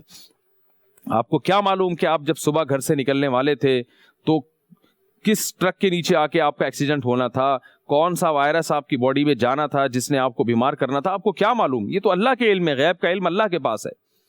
تو اللہ اپنے خزانوں سے کیا کرتے ہیں کہ یہ دعائیں مانگ رہا ہے لیکن میں اس دعا کو قبول نہیں کرتا، مگر رد بھی نہیں کرتا، تو میں اس کی دعا کو اس طرح سے قبول کروں گا کہ اس مصیبت کو دور کر کے اس مصیبت کو باقی رہنے دوں گا، لیکن اس سے بڑی مصیبت اس پر سے میں دور کر دوں گا۔ اور یہ مشاہدے پر مبنی ایک حقیقت ہے۔ قرآن میں اللہ نے سورہ کہف میں واقعہ سنایا کہ حضرت خضر علیہ السلام نے ایک نوجوان بچے کو قتل کیا۔ موسیٰ علیہ السلام نے پوچھا اس کو معصوم کو قتل کیوں کیا؟ آپ نے فرمایا اللہ کے علم میں یہ بات تھی کہ یہ بڑا ہو کر اپنے والدین کو ستائے گا، تو اللہ نہیں چاہتے تھے کہ اس کے والدین کا بڑھاپا برا گزرے، تو اللہ تعالیٰ نے اس بچے کی موت آپ کے ہاتھوں کروا دی، اور اللہ تعالیٰ ان والدین کو اس کے بدلے دوسرا بیٹا عطا کرے گا جو ان کی خدمت کرے گا۔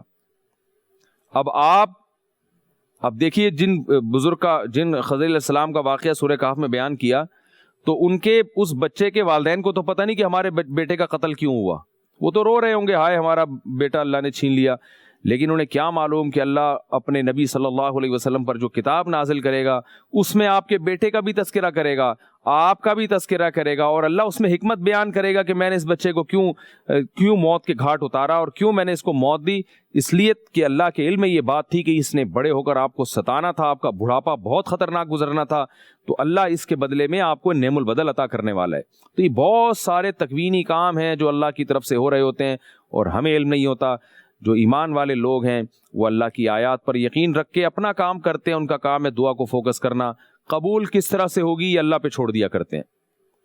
بعض دفعہ دعا اس طرح بھی قبول ہوتی ہے کہ آپ کوئی نعمت اللہ سے مانگ رہے ہوتے ہیں، وہ نعمت تو نہیں ملتی مگر اس کا آلٹرنیٹ آپ کو مل جاتا ہے، اس سے بڑی کوئی دوسری نعمت مل جاتی ہے، یہ بھی دعا قبول کرنے کا ایک انداز ہے۔ بعض مرتبہ اللہ تعالیٰ جب آپ دعا مانگتے ہیں تو اس کے بدلے میں آپ کے کسی بڑے گناہ کو معاف کر دیتے ہیں۔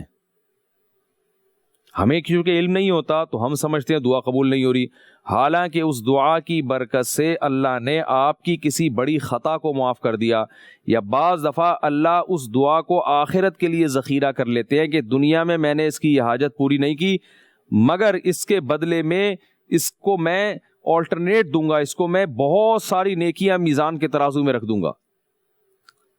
جیسے ہوتا ہے نا کوئی آپ کے پاس بعض دفعہ کوئی سیٹھ صاحب کے پاس آتا ہے اور کہتا ہے سیٹھ صاحب آپ مجھے راشن دے دیں، آپ مجھے یہ چیز دے دیں، آپ مجھے اپنی فلاں چیز دے دیں، لوگ مانگ رہے ہوتے ہیں تو وہ جیب سے نوٹ نکال کے لیتا ہے، بھائی میں اب یہ فلاں چیز تو آپ کو نہیں دے سکتا، یہ پیسے پکڑو اور جاؤ یہاں سے، تو اس کو آلٹرنیٹ دے دیتا ہے وہ۔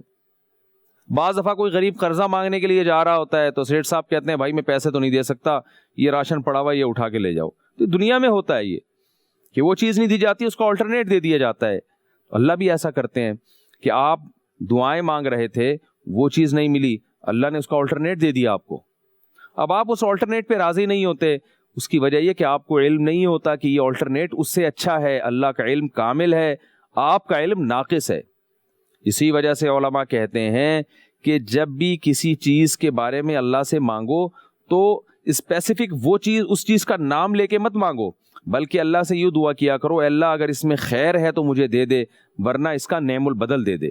جو استخارے کی دعا مانگی جاتی ہے اس میں بھی تو یہی الفاظ ہیں، اللہم انی استخیرک بعلمک، اے اللہ تیرے علم سے میں خیر مانگتا ہوں، واستقدرک بقدرتک، اور تجھ سے طاقت اور قدرت مانگتا ہوں تیری قدرت کے ذریعے۔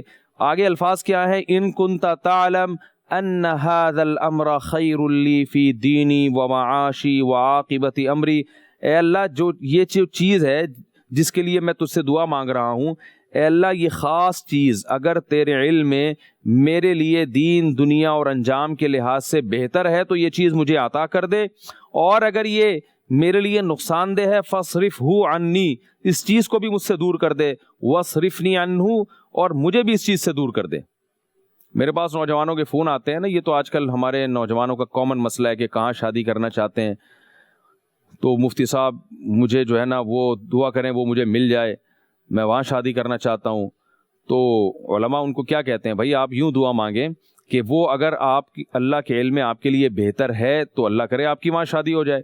تو ایسے موقع پہ ان کا رپلائی آتا ہے, نہیں بس وہ دعا مانگے وہ مجھے مل ہی جائے لازمی, نہیں مجھے اس کا آلٹرنیٹ نہیں چاہیے, مجھے وہی چاہیے.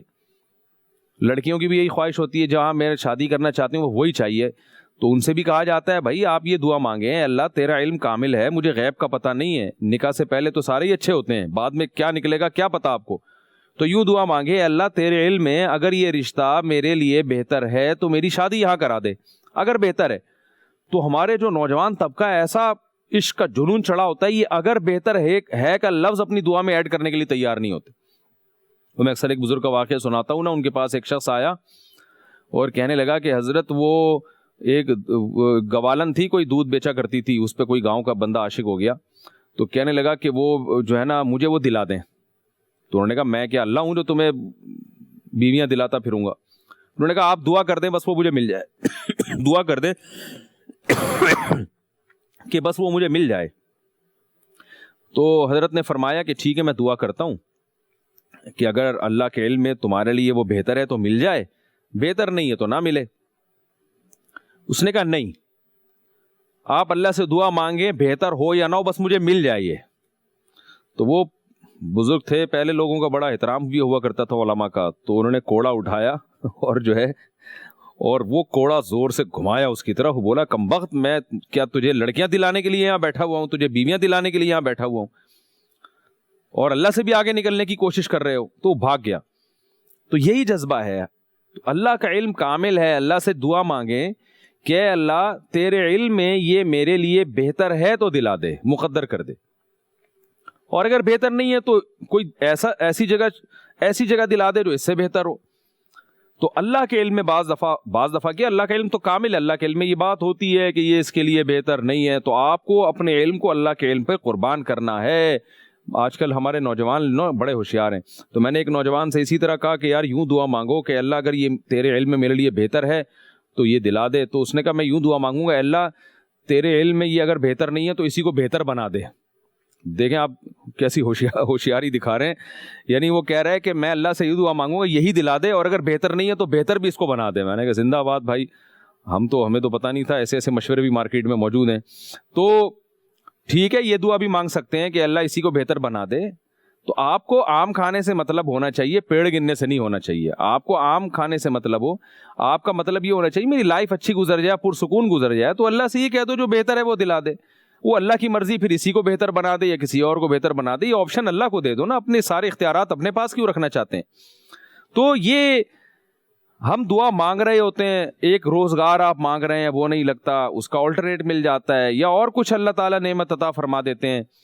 تو دعائیں اس طرح بھی قبول ہوتی ہیں. اور دعا کی قبولیت کا بعض دفعہ یہ بھی انداز ہوتا ہے کہ جو چیز آپ مانگ رہے ہیں بعینی ہی وہی چیز مل جاتی ہے آپ کو. ایسا بھی بہت ہوتا ہے کہ اللہ تعالیٰ وہی چیز دے دیتے ہیں. امام بخاری رحمہ اللہ تعالیٰ بچپن میں نابینا ہو گئے تھے. آپ کی والدہ نے اللہ سے دعا مانگی کہ اللہ میں نے اپنے بچے کو عالم بنانا ہے, علم سکھانا ہے, یہ نابینا ہو گئے, یہ کیسے علم حاصل کریں گے؟ تو ان کی والدہ نے پوری رات مصلے پہ رو کے گزاری کہ اللہ میرے بیٹے کو آنکھیں دے دے. اور جب آنکھ لگی ہے ان کی, سو گئیں, تو خواب میں بشارت ہوئی کہ اس عورت کے بچے کو ہم نے آنکھیں دے دی ہیں. جب صبح اٹھیں تو دیکھا کہ امام بخاری کی بینائی واپس لوٹ چکی تھی. تو ایک فالٹ ہمارے اندر یہ بھی ہے کہ ہم دعا مانگتے نہیں ہیں, پڑھتے ہیں. یہ بڑا مسئلہ ہے. اس وجہ سے بھی جو دعاؤں میں جان چونکہ ختم ہو گئی, تو دعا کو دعا بنانے کے لیے ضرورت ہے کہ وہ مانگی جائے, پڑھی نہ جائے. لوگ پوچھتے ہیں کہ دعا کیسے مانگی جائے. میں لوگوں سے کہتا ہوں بھائی آپ کو قرضہ چاہیے نا کسی سیٹ سے, یا بھیک چاہیے, اور آپ کو پتہ ہے کہ اس سیٹ کی جیب سے کیسے نکلوانا ہے, تو جس طرح آپ لجاجت کے ساتھ اور الفاظ مختلف طرح سے استعمال کر کے اس سے جب پیسے نکلوا سکتے ہو, تو اللہ سے اس کی رحمت کیوں نہیں نکلوا سکتے؟ بالکل وہی انداز قرآن میں حدیث میں اس بارے میں وہی انداز ہے جو انسان کا مانگنے کا نیچرل انداز ہے. فرمایا ہاتھ اٹھا کے اللہ کے سامنے بھیک مانگو, اللہ کو اس کی رحمت کے واسطے دو, اللہ کی حمد و ثنا کرو, پیغمبر صلی اللہ علیہ وسلم پر درود شریف پڑھو, اس کے بعد اللہ سے ایسے ہی مانگو جیسے کوئی نیچرل طریقہ مانگنے کا ہوتا ہے کسی سے. اللہ کو بتاؤ کہ ہم دیکھیں بھکاری کیسے مانگتا ہے. مجھے یاد ہے میں ایک دفعہ جا رہا تھا گاڑی میں, تو ایک سگنل پہ رکی, تو میں نے روکی تو وہ ایک بھکاری آیا اور مجھے کہنے لگا کہ مجھے جو ہے نا پیسے دے دو. مجھے لگا کہ یار یہ کچھ مجھے صحیح آدمی نہیں لگ رہا, کچھ ہٹا کٹا سا لگ رہا ہے, میں نے ارادہ کیا اس کو میں نہیں دوں گا. وہ میرے پیچھے چلتا رہا اور ایسے منہ ٹیڑے میڑے کرتا رہا, دے دو دے دو دے دو یار دے دو, مولانا صاحب صوفی صاحب کچھ تو خیال کرو. اب پتہ نہیں کیا کیا بولتا رہا. میں نے اٹھا کے اس کو کچھ پیسے پکڑا دی. مجھے اس واقعے سے بڑی عبرت ہوئی کہ مجھے نہیں پتا وہ مستحق تھا یا نہیں تھا. ہم نے کہا چلو جان چھڑانے کے لیے دو, لیکن ہم اللہ سے بھی اسی طرح سے اگر مانگیں تو جب انسان کسی کے بار بار مانگنے سے حالانکہ مجھے فراڈی لگ رہا تھا وہ, لیکن میں متاثر ہو گیا کہ بھائی پیچھے ہی پڑ گیا ہے, جان ہی کو آ گیا ہے. تو انسان جس کا دل جس میں اللہ سے کم سخاوت ہے, جس میں اللہ سے کم رحمت ہے, جب وہ کسی کے بار بار مانگنے سے اس پہ ترس کھا لیتا ہے تو اللہ کی ذات تو بہت بڑی ہے. میں نے اللہ کو پھر دعا مانگی نا, میں نے تو اللہ کو یہی واسطہ دیا, میں نے کہا اللہ وہ میرے پیچھے پڑ گیا تھا اور مجھے اس پہ ترس آیا, تو ہم بھی تیرے پیچھے پڑتے ہیں, ہم مستحق نہیں بھی ہیں تو ہمیں عطا کر دے. تو اللہ سے یہ انداز سے مانگنا چاہیے, ایسے ہی پڑھنا چاہیے اللہ کے پیچھے جیسے بھکاری پڑھتے ہیں. اللہ کو اس میں خوشی ہوتی ہے, اللہ چاہتے ہیں کہ میرے بندے مجھ سے اس طرح سے مانگیں. تو ہمیں اللہ سے یوں ہی مانگنا چاہیے, اللہ ہم مستحق ہیں یا نہیں ہیں, ہم تو نالائق ہیں, ہمارے تو پاس اعمال ہی نہیں ہیں, ہم تو مستحق نہیں ہیں تیری رحمت کے, لیکن بس ہم تجھ سے بھیک مانگتے ہیں جیسے بھکاری ہمارے پیچھے پڑ جاتے ہیں ہاتھ دھو کے, جان چھڑانے کے لیے ہم ان کو بھیک دے دیتے ہیں. تو اللہ تو بھی ہمیں اسی طرح سے بھیک عطا کر دے. تو ہم جب صحیح طرح سے مانگیں گے اللہ کے ساتھ, جان کے ساتھ, تو انشاءاللہ دعاؤں کا ظاہر بھی قبول ہوگا. جیسے امام بخاری کی ماں نے جب دعا مانگی مصلی پہ بیٹھ گئی کہ مجھے چاہیے اللہ میرے بیٹے کی آنکھیں مجھے واپس چاہیے, تو اللہ نے عطا کر دیں. آج ہم دعائیں مانگتے ہیں, جان نہیں ہے, اس لیے قبول نہیں ہوتی کہ ہماری دعاؤں میں جان ختم ہو گئی ہے. بہت سے لوگ تو ایک فارمیلٹی پوری کر رہے ہوتے ہیں, ادھر دیکھ رہے ہوتے ہیں اور کچھ مخصوص دعائیں پڑھ رہے ہوتے ہیں. تو اللہ ہماری دعاؤں میں جان پیدا فرما دے اور ہماری دعاؤں کو اللہ تعالیٰ قبول فرما دے. وما علینا الا البلاغ.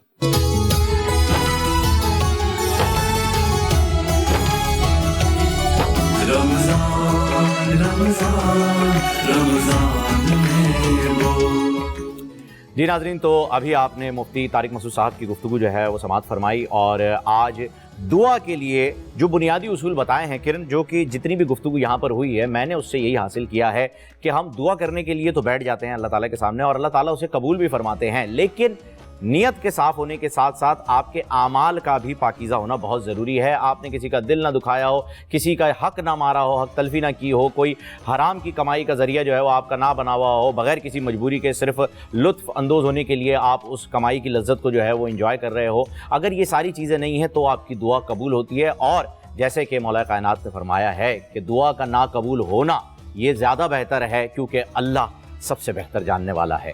درست, بالکل آپ نے صحیح فرمایا. جی میں آپ کی جانب آ رہا تھا کیونکہ اب وقت جو ہے وہ ختم ہو گیا ہماری ٹرانسمیشن کا. بالکل وقت ختم ہو گیا فہیم, اور میں یہاں پر جب بیٹھی ہوئی ہوتی ہوں علماء کرام کے ساتھ, طارق مسعود صاحب کی گفتگو جو ہم سنتے ہیں, تو مجھے لگتا ہے کہ مجھے, آپ کو, ہماری پوری ٹیم کو بھی اللہ رب العزت کا شکر گزار ہونا چاہیے اس بات پر کہ اللہ نے ہمیں یہ موقع دیا کہ ہم یہاں پر علماء کرام کے ساتھ بیٹھے ہوئے ہیں. سب سے پہلے اصلاح تو ہماری ہو رہی ہے, سب سے پہلے اصلاح یہاں پر ہماری ہو رہی ہے قدم قدم پر. اور جب ہم سن رہے ہوتے ہیں گفتگو تو ہمیں احساس ہوتا ہے کہ ہم ڈیلیبریٹلی یا ان انٹینشنلی کیسی کیسی غلطیاں سرزد کر رہے ہوتے ہیں جس کے بارے میں ہمیں احساس بھی نہیں ہو رہا. اور رحمت کا عشرہ جو ہے وہ ہمارے لیے مبارک کرے. ہر موقع پر ہمیں بار بار دعا مانگنی چاہیے کہ اللہ تعالیٰ ہمیں معاف بھی فرمائے, اور جو کچھ ہم غلطیاں کر رہے تھے آگے ہم سے وہ غلطیاں. آمین. اب ہم افطار تک کے لیے جو ہے وہ انشاءاللہ آپ سے اجازت چاہتے ہیں. رمضان میں بول میں سحر ٹرانسمیشن یہیں ختم ہوتی ہے. رمضان میں بول کی افطار ٹرانسمیشن میں آپ سے ملاقات ہوگی. اجازت دیجیے گا.